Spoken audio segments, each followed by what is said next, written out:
Okay, Shalom, Shalom, Kwam Yasha'Allah, Koholimla, Yahweh, Bahashim Yahushai, Bahashim Rakah HaKodash.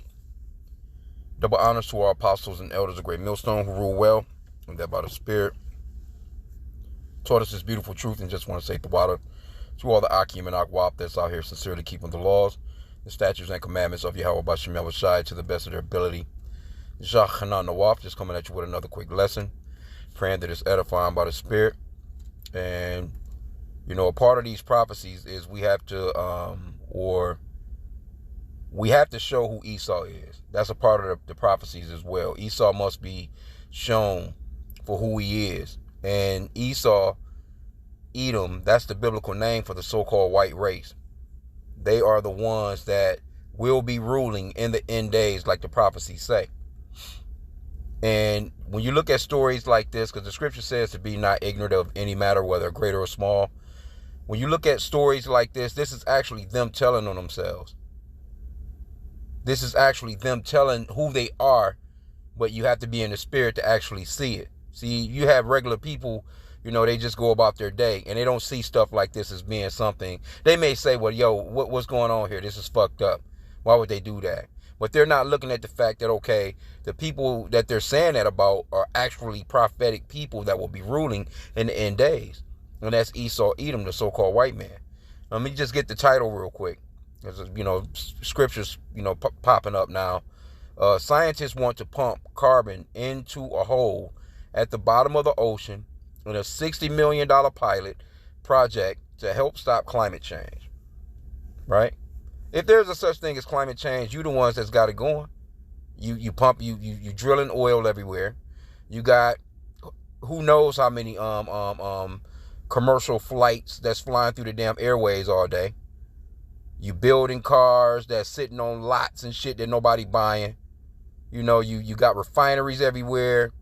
You all out in space, you know what I'm saying, with damn satellites all over the place and space junk all over the place. You all in the oceans. Y'all testing ballistic missiles. You're testing nuclear missiles. You doing all manner of shit, man. And you're destroying the planet. And the scriptures talks about that, man. As a matter of fact, let me get that real quick. Let's go into Sin Revelation. Salaki, bear with me. Because who thinks of stuff like this? Who thinks of going to the damn moon, bro? Who thinks of going to Mars? That's the mindset of Esau, Edom. And it also goes off into the mindset of them being in power. Because you have to have actual power to actually put through laws that, allow you to take taxpayers' money and put shit like this into play. Right?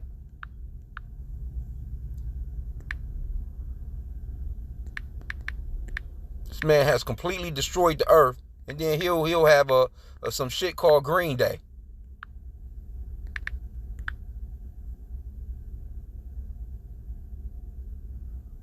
I'm trying to think how that is worded. Let me say Shalakia. No, that's not what I want. It's in Revelation. Shalakia, bear with me real quick. I typed it in wrong. Revelation 11 and 18. And the nations were angry, and thy wrath is come, and the time of the dead that they should be judged, and that thou shouldest give reward unto thy servants the prophets. So the prophets are going to get their rewards for going out doing this work, and to the saints, and them that fear thy name, small and great, and shouldest destroy them which destroy the earth. Who's in control of the earth, man? You can't say that it's not Esau. Let's get Job 9 and 24 real quick. He's in control of the earth. He's the one that takes taxpayer money. I don't have no control over saying, hey, no, I don't want you taking money from me. They actually take the money. They don't give you the opportunity. They say, pay your taxes. Well, if I was paying my taxes, I would have to actually present the taxes myself, as opposed to you just taking the shit out of my check every week. You're not even giving me the opportunity to actually pay. Because if they gave people a chance to actually pay, they already know, man, that people not. Because people wouldn't be with the shit that they putting the money towards. Anyway, Job 9 and 24. The earth is given, put a highlight on this. The earth is given into the hand of the wicked. He covered the faces of the judges thereof. If not, where and who is he? If he's not the wicked, then who is? He's in control of the earth. He's the one that can say who can build an airplane and who can fly it. He's the one that put together the curriculum for pilots to actually get into the fucking cockpit and learn for however many amount of years. He's the one that's in control of the curriculum of your children. What they go to school and learn. The books, the textbooks that they come up with. He's in control of whether or not you can drive. You need his insurance. You need his ID. You need his passports. So on and so forth. Anything that you need in life. He's out here. He's in control of the medicines. He's in control of what medical devices are being created. He was in control of having people in their house for them past couple of years with the mask on their damn face. Telling you about a new enhanced ID. And so, I mean, the list goes on, so we know who it is. It's the so-called white man. Let's read a little bit of this. It says, a major solution to the climate crisis may lie at the bottom of the ocean. Now, they're the ones that's telling you about climate change. You know, cows farting. The birdflu. Being transmitted from birds to, cows to all these different animals, now to humans. And, you can, if they say it, it's got to be true. Other than that, if you say anything opposite, it's misinformation. Because they're in control of the media as well. They're in control of who says what on the news. Right? It says across the planet, basalt rock deposits on the seafloor have the potential to trap carbon dioxide, removing the heat-trapping gas from our atmosphere. That's why a team of scientists wants to build floating rigs at strategic offshore locations. Rather than extracting oil from the ocean floor, as offshore rigs currently do, these futuristic platforms would be injecting CO2 into it, powered by their own wind turbines. The floating stations will suck carbon dioxide out of the sky or even out of the seawater and pump it into holes in the seabed. The scientists call this project solid carbon because if it works as they expect, the CO2 they inject will forever be rocked at the bottom of the ocean. Okay, so what if it doesn't work? They're just going to write it off as a project that, okay, it didn't work. They're not going to be held accountable for what's going to happen to the marine life. What's going to happen to the whales, the dolphins, the coral reef, and no one's going to be held accountable until the Lord comes. Because they're going to have to pay for the damage that they've done to the planet, man, and the damage that they've done to the children of Israel. That's why it's so important that the Israelites, the children of Israel, go back into power. Our Lord Yahweh is going to send his son Yahushai, and we're going to go back into power, and we're going to rule, and this earth is going to be cleaned up. Everything is going to run in its proper manner. The reason why things are out of whack right now because you got a wicked ass people, a base nation of people running shit. It's really very simple, man. It says, unlike other storage techniques, we wouldn't have to worry about carbon returning to the atmosphere and raising global temperatures. It's not yet certain whether these oceanic carbon removal factories would work as expected, so they don't even know. First, the scientists need about 60 million. They just need about 60 million to test a prototype at sea. How the bottom of the ocean could remove carbon from the sky. Okay, so this is the next segment in the article. The scientists estimated that worldwide basalt rock could permanently store more carbon than all of Earth's fossil fuels can emit. Just look at this map of potential sites across the planet marked in yellow. Oh my. That doesn't mean it's safe to keep burning fossil fuels indiscriminately. This strategy is unlikely to be technologically, politically and economically feasible in every location on the map. It will also be slow and expensive to scale up. Of course, it's money at this type of shit.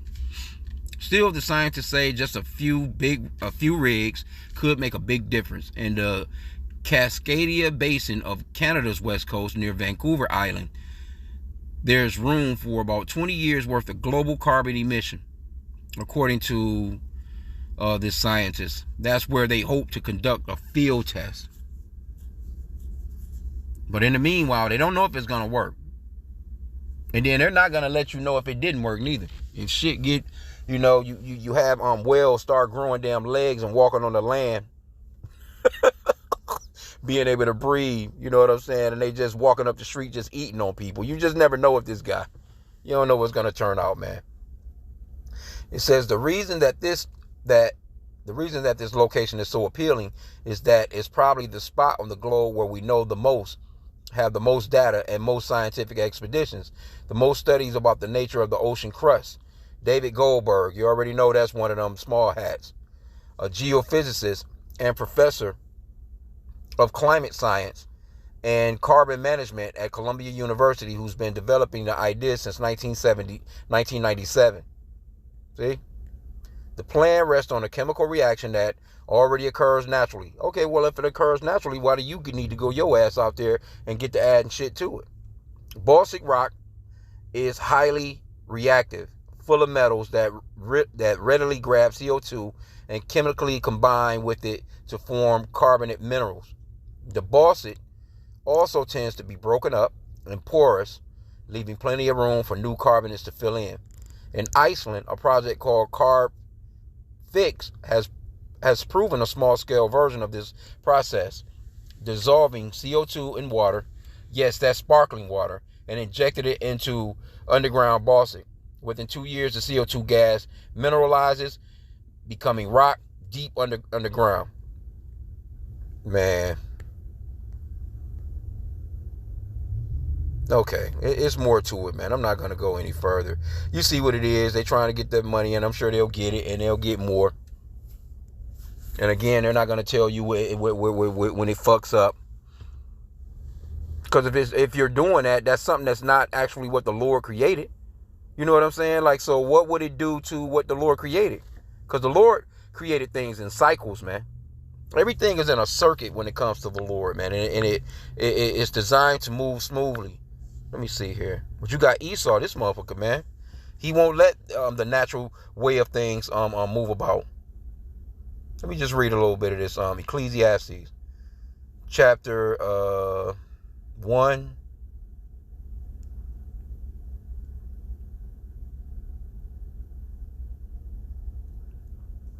Let me try this in the NLT. Let me start at verse 5. The sun rises and the sun sets, then hurries around to rise again. That's all in order. It has never stopped. It's been that way since the beginning of time when the Lord created it. The wind blows south and then turns north. Around and around it goes, blowing in circles. Or they say circuits over here in the KJV. Rivers run into seas, but the sea is never full. Why is that? Because the Lord created it that way. Then the water returns again to the rivers and flows out again to the sea. It's a circular circuit. Everything is worrisome. Let me see. Okay. Well, that was the point that I wanted to get right there. That everything runs in circuits. Let me get it in the KJV over here. The sun also ariseth, and the sun goeth down, and hasteneth to his place where he arose. The wind goeth towards the south, and turneth about unto the north. It whirleth about continually, and the wind returneth again according to his circuits. And don't think that Esau don't know these things. That's the reason why they do certain shipping routes. They fly planes a certain way, because they understand the movement of the way the Lord. See, they try and manipulate shit, though. They won't just let the natural course go. They know about the natural course, but they feel as if they can do it better. That's why they give you GMO foods. They give you all these seedless fruits and shit, trying to make things better than what the Lord made them. Oh, we can do better. That's a pride. That's how we know that this is a prideful man.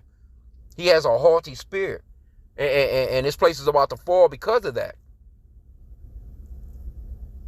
He's not about the righteousness of the Lord, man. He's the left hand of the Lord, man. He really is the sword of the Lord. Right? It says, all the rivers run into the sea, yet the sea is not full. Unto the place from whence the rivers come, thither they return again. All things are full of labor. Man cannot utter it. The eye is not satisfied with seeing, nor the ear filled with hearing. Okay, but the point that I wanted to make is that everything moves in a circuit. That's why you have summer, spring, fall, winter, and it starts back over again. The trees do what they do, leaves fall off, you know what I'm saying? Then the new season come back in, they turn green again. But this man is actually cutting down the trees that actually play a part in your breathing. But let me get this though, man. I'm telling you, man. This is how the Lord is really pointing you out these days, man. This is 2 Thessalonians 2. Let me get verse 3. Let no man deceive you by any means, for that day shall not come except there come a falling away first, and that man of sin be revealed, the son of perdition. See, the falling away first, that's when the Israelites fell away from their customs, from their language, because our people running around here out here really calling themselves American, African American, blacks, Hispanics, Native Americans, Jamaicans, all these different names that we got when Esau colonized and enslaved us. That's not, those are not names, man. Those are not ethnicities. Colors are not ethnicities. How the hell are you black when actually your skin color is brown? So we fell away from all our customs, you know what I'm saying? But now in these last days, this is how we know we're at the end, because this is one of the last days prophecies, that the man of sin will be revealed, the son of perdition. Who do you think that is? This man is all over the earth. He's bombing people. He's war. He can never have enough.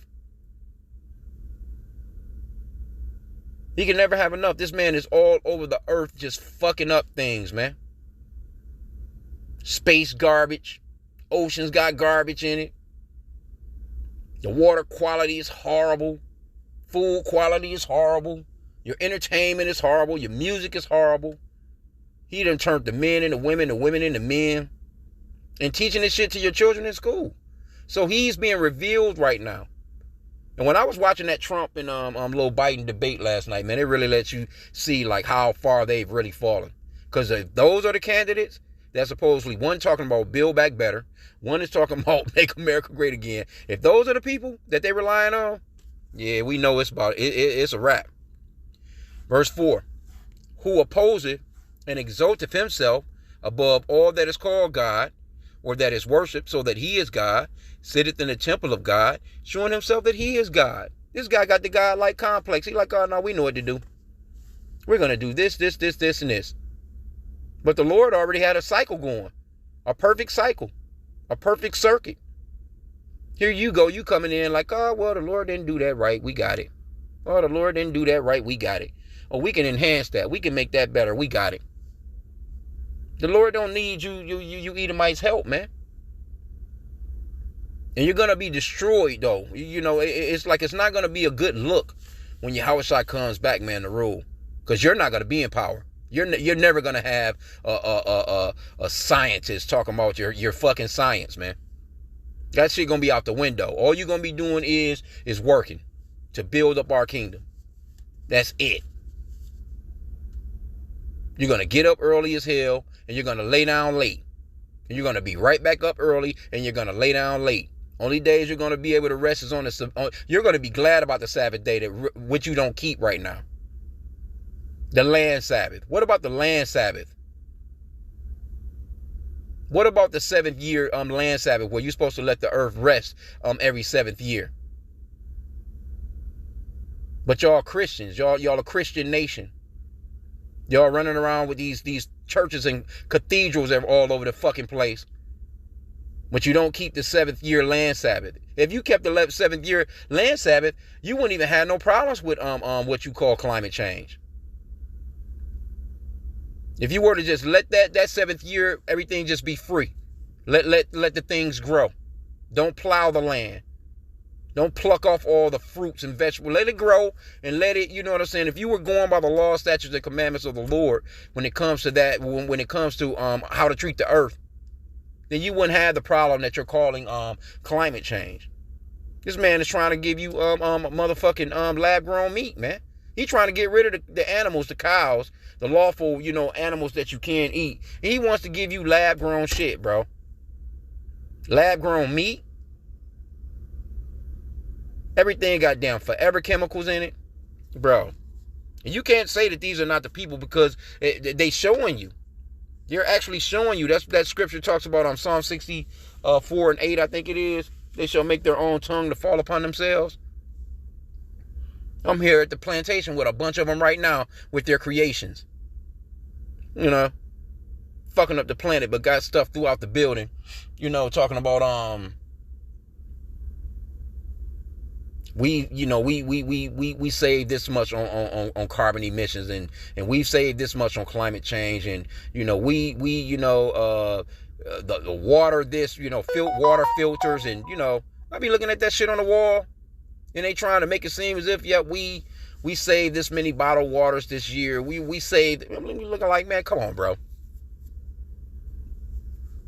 That little bit of what you talking about you saved got nothing to do on the entirety of the planet of what you've ruined, man. So anyway, I'm gonna end out with that. I know it's probably a crazy subject to touch on, but we have to touch on the fact that Esau Edom is the so-called white race. He is the man of perdition. He's the son of sin, of Salakia, the man of sin, the son of perdition, and he gotta be revealed. That's a part of the prophecies. That's why they don't like TikTok. That's why they don't like, a lot of these social media accounts where people are actually, they don't want people to have a real platform where they're just saying what it really is. They want to control what you're saying. That's why they'll, they got what they call their little, their guidelines, they're for the platform, so to speak. I'll put it that way. It's crazy, man. You don't have no business doing no shit like this. Because they telling you straight up they don't know if it's gonna really work. So if you pumping shit down there, what's it gonna do to the lawful fish that people are supposed to eat? Because you're not supposed to eat shrimp, crab, lobster, and all that other bullshit. The only things that's in the waters that you can eat is the fish with fins and scales. So what's it gonna do to the lawful fish with fins and scales that I'm supposed to be able to be allowed to eat according to the law? What's that shit gonna do to the fish, man? Am I gonna be now eating, this shit that you talking about pumping into the what they call it, the balsalt rock? Come on, bro. Anyway, I'm gonna end out there, man. Hey, just know that we almost out of here. This right here is a perfect example. You have to know that we're near the end. How much longer can this man rule and be doing shit like this before everything just completely collapses, man? Because this shit is in collapse mode. Straight up. You can't get around it, man. So with that, I pray that this lesson was edifying. Kwam Yashala, the Bible Ball.